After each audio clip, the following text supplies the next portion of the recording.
Somos os únicos que sabemos relacionar preferência temporal à cooperação, combinando recursos e habilidades de formas novas. Este é a Visão Libertária, sua fonte de informações descentralizadas e distribuídas.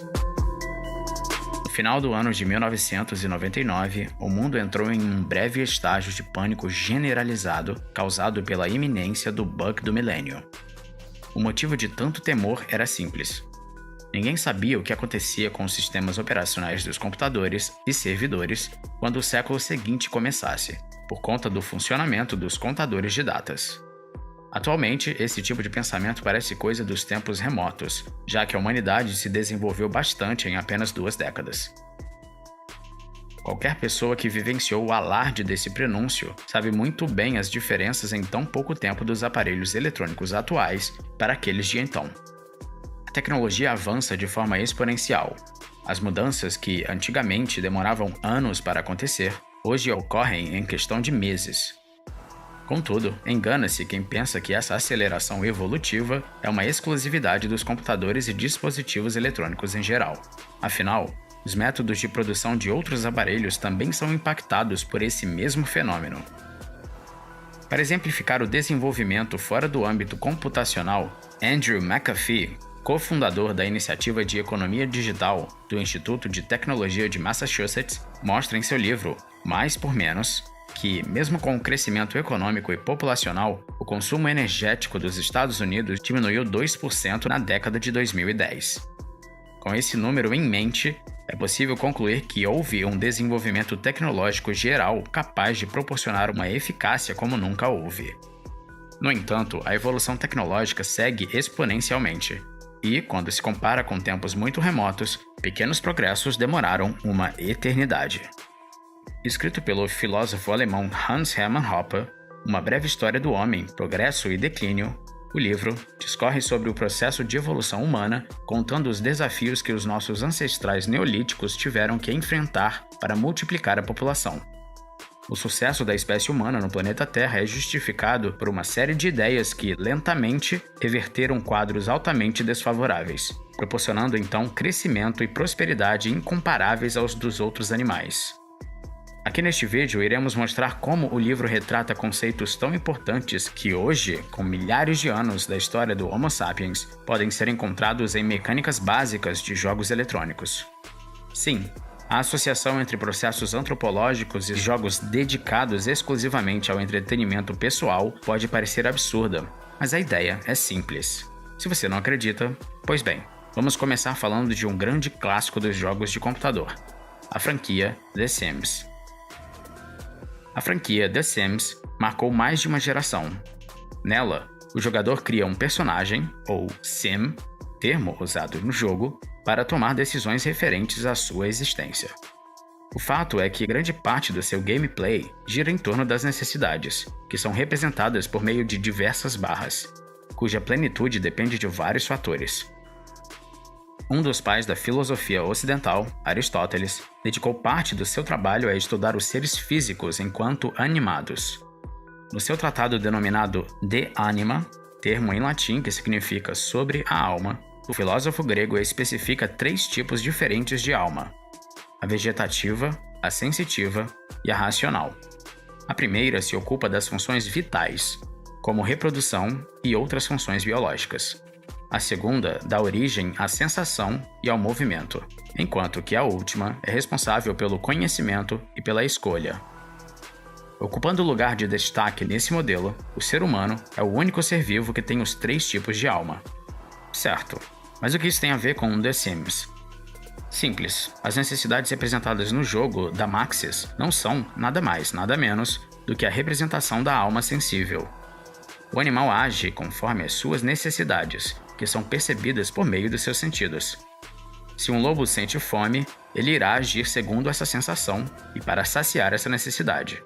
Se o mesmo lobo come algo que lhe faz mal, ele irá associar a sensação ruim ao alimento e, assim, evitará repetir a ação para o mesmo alimento. Neste caso, a experiência é uma derivação da sensação. O homem, ou no caso do The Sims, o jogador, é capaz de atribuir um elemento racional a essas sensações. Todos temos necessidades que precisam ser atendidas, mas a racionalidade proporciona que tais aspectos identificados pelos sentidos sejam saciados de forma mais eficiente. Em vez de sair para caçar toda vez que temos fome, podemos alocar nossos esforços para armazenar uma boa quantidade de comida e, graças a isso, saciar fome mais rapidamente assim que ela aparecer. O ser humano é o único ser capaz de associar ao tempo as suas escolhas e as consequências conhecidas, regular a preferência temporal, para então deixar de atender necessidades de curto prazo a fim de ter um benefício maior no futuro, coisa que é impossível entre os animais dotados de alma sensível. Esse aspecto sensível, que exemplificado pela mecânica do jogo The Sims, não permitiria alguns elementos importantes para o estabelecimento do homem como espécie dominante do planeta. Em um certo momento da história, o homem percebeu que apenas seguir o que os seus sentidos lhe dizem, usando só o que está disponível naturalmente, seria algo insuficiente para o seu desenvolvimento. Com efeito, os elementos da alma racional de Aristóteles são perceptíveis na transição do homem caçador-coletor para o homem agricultor. Além disso, temos um conceito que impactou severamente a relação do ser humano com o ambiente: a lei dos rendimentos. Percebendo que apenas coletar o que a natureza fornece naturalmente era insuficiente, o homem começou a dominar a agricultura como meio de obter seu alimento de forma mais regular. A lei dos rendimentos diz que há sempre uma relação ideal entre dois ou mais fatores de produção, e qualquer desvio nesse padrão causa impacto direto no resultado de produtividade. A princípio, a revolução tecnológica proporcionada pela agricultura parece ser algo trivial, mas a sua importância não pode ser subestimada.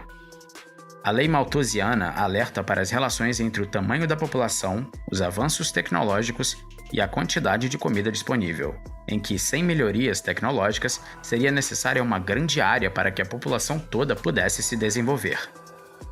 Segundo essa lei, se tal área não estiver disponível, então o crescimento populacional impactará de forma negativa na eficiência geral, que, em conjunturas graves, provocaria a diminuição pela falta de recursos. Hoje, a situação descrita é conhecida como armadilha malthusiana. Isso explica, por exemplo, a necessidade de substituir o modelo caçador-coletor por outro melhor. Territórios foram sendo ocupados até que, finalmente, não se pudesse mais expandir, sendo necessário ser mais criativo para garantir a sobrevivência geral, o famoso fazer mais com menos.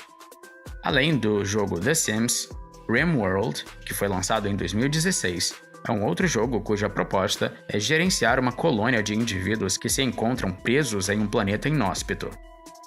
Para garantir o sucesso da colônia, o jogador deve se atentar a, assim como em The Sims, satisfazer as necessidades básicas deles. Entretanto, em vez de se valer da lei de Say, a dos rendimentos, e então trocar o fruto de seu trabalho por itens que saciam seus desejos, em RimWorld, essa comodidade de comercializar é muito mais limitada. Para obter itens básicos para a sobrevivência, os colonos precisam muitas vezes executar todas as etapas de produção sozinhos para obter cada item. É nesse ponto que as ideias de Malthus e a lei dos rendimentos entram. De uma pequena população de colonos, é possível suprir todas as necessidades básicas sem usar técnicas muito avançadas. Ao se colher os frutos de um arbusto, por exemplo, o alimento obtido será o suficiente para manter o pequeno grupo de pessoas durante um tempo razoável. Mas quando a necessidade alimentar aumenta por conta do crescimento populacional, tal atividade deixa de ser suficiente, já que se alimentar é muito mais necessário do que apenas colher as coisas que o território pode oferecer.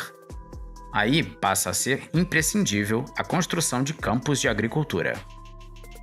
E para ser mais eficiente nos processos, é necessário que cada vez mais as pessoas consigam cooperar. Todo jogador de RimWorld sabe que o ideal é ter uma colônia cheia de habitantes, e sabe também que isso só é possível quando há recursos disponíveis para todos, de forma sustentável, pois, caso não seja, haverá diversos problemas que podem culminar até na morte de alguns membros. Voltando à história do homem, a cooperação entre indivíduos também foi parte fundamental do desenvolvimento. Com o tempo, as pessoas descobriram que a ajuda mútua era mais produtiva do que uma ação isolada, para proporcionar o desenvolvimento de recursos e o aumento da produtividade geral. Há vários motivos para isso, desde a realização de tarefas que só são possíveis com mais de um indivíduo, até as diferentes aptidões individuais, principalmente uma em especial: a percepção de escassez de tempo. Nascido na Inglaterra em 1772, David Ricardo foi contemporâneo de Malthus e um dos economistas mais influentes de toda a história do pensamento econômico. Em seu modelo, ele buscou demonstrar a eficiência do comércio como forma de produção indireta em que ambas as partes são beneficiadas. Juntando a sua teoria com o processo de cooperação descrito aqui, é possível explicar o porquê dos indivíduos optarem por cooperar entre si ao invés de entrar em conflitos sangrentos. Imagine um adulto e uma criança de uma aldeia, onde as atividades de coleta de frutos e manejo de animais são essenciais. A criança consegue, de certo modo, coletar frutos, mas tem muita dificuldade em manejar animais. O adulto consegue realizar as duas tarefas de maneira melhor do que a criança. Mas, por conta da superioridade ao manejar animais, o adulto coletar frutas seria uma perda de tempo, já que a criança é capaz disso. Se duas pessoas precisam realizar duas atividades distintas para sobreviver, mesmo que uma delas seja mais eficiente do que a outra nas duas atividades, é interessante que elas dividam o trabalho entre as tarefas a fim de maximizar a produtividade. Estendendo essa ideia à teoria de Ricardo, a divisão de tarefas beneficiaria até mesmo o comércio entre indivíduos de aldeias diferentes, porque mesmo produzindo com menor eficiência, ambos terminariam com mais recursos caso o fizessem com cooperação. Um exemplo parecido você pode ver em outro vídeo do canal, sob o título de David Ricardo em A Superioridade do Capitalismo. Essa descoberta pode ser vista sendo aplicada também em Xenonauts, que é também outro jogo de estratégia em turnos em que o jogador deve comandar uma tropa especializada em combater alienígenas.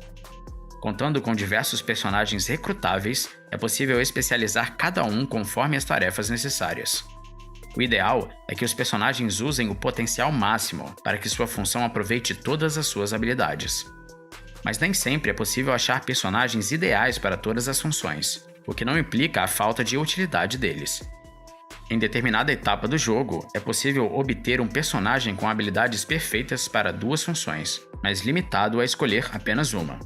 Assim, com o tempo, a atribuição de classes é algo também escasso. Isso é análogo a quando uma pessoa que, ao passar o dia trabalhando, renunciou ao lazer durante o tempo de trabalho. Do mesmo jeito que, ao escolher gastar o dinheiro e o espaço do próprio estômago com pizza, implica renunciar a um hambúrguer. Escolher que tal personagem será da classe X implicará a renúncia ao uso na classe Y. Esse é o famoso conceito de custo de oportunidade que já falamos aqui em outros vídeos. Muitas pessoas subestimam o papel dos jogos, mas entender como eles funcionam pode ajudar a compreender diversos aspectos da natureza humana. Muitas vezes representando, em nível estrutural, muitos elementos do cotidiano, várias de suas mecânicas são alegorias para conceitos extremamente relevantes no meio acadêmico, podendo nos auxiliar a compreender livros e obras complexas. Ao compreender esses elementos, o ser humano, mesmo sem saber, atingiu um patamar muito superior ao de qualquer espécie. Com a descoberta da agricultura, que proporcionou produção de mais alimentos, e com a percepção de que produzir em cooperação aumenta a eficiência, a armadilha malthusiana foi desarmada. Ela diz que a humanidade cresceria a um nível insustentável, até mesmo pela agricultura, e que seria necessário superar o paradigma tecnológico. Bom, o ser humano o superou. Nós saímos da Idade da Pedra não porque acabaram as pedras, mas porque cooperamos para combiná-las de modo diferente. Assim, evoluímos aumentando a produtividade, e a Revolução Industrial foi a grande responsável pela velocidade ainda maior do desenvolvimento. Mas isso é assunto para um outro vídeo. Obrigado por sua audiência. Este artigo foi sugerido e escrito por Paulo Almeida, revisado por Stanley Calderelli, narrado e produzido por J. Fernandes. Se você gostou deste vídeo, clique no ícone de curtir abaixo e compartilhe o vídeo em sua rede social. Se você deseja ser notificado de outros vídeos, inscreva-se no canal e depois clique no ícone de campainha. Apoie iniciativas libertárias. Veja mais em nosso site e participe você também. Até a próxima!